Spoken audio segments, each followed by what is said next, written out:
Let's start by looking at some of those measures that we talked through just a moment ago.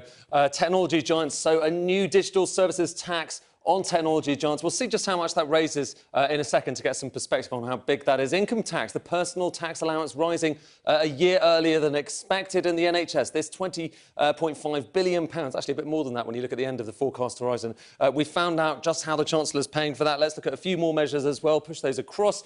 PFI, the end of PFI and indeed PF2, its successor, universal credit, more money for universal credit. And according to the Resolution Foundation, they are talking about the fact that universal credit is now actually more generous than tax credits, than the benefit system that preceded it. So a big moment there, watershed moment there. And austerity, the Chancellor's saying that this budget ends austerity. Does that actually tally with what we've seen from these numbers? Well, let's start by just having a look at those new policies that we've seen, the new tech tax that's come in. How much money does this actually raise? Well, you can see here, these arrows show you money coming into the exchequer, and just look at these numbers. You're talking about £400 million a year. How significant is that compared with other taxes, other measures that we've learnt about today? Well, let's put it in perspective by comparing it with the NHS tax, or the NHS giveaway, rather.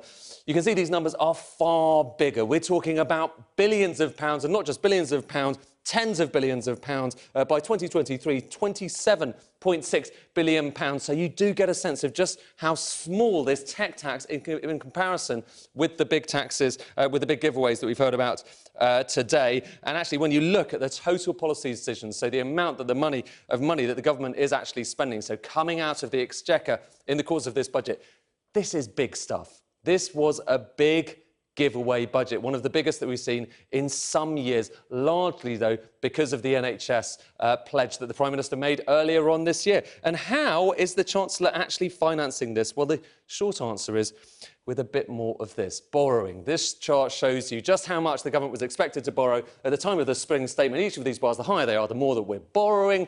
And actually, it turns out that tax revenues came in a bit better than expected this year. So in this year, look, there's a cut in the borrowing forecast. Now, there's a clue as to what happened next when you look at the following lines and notice that each of the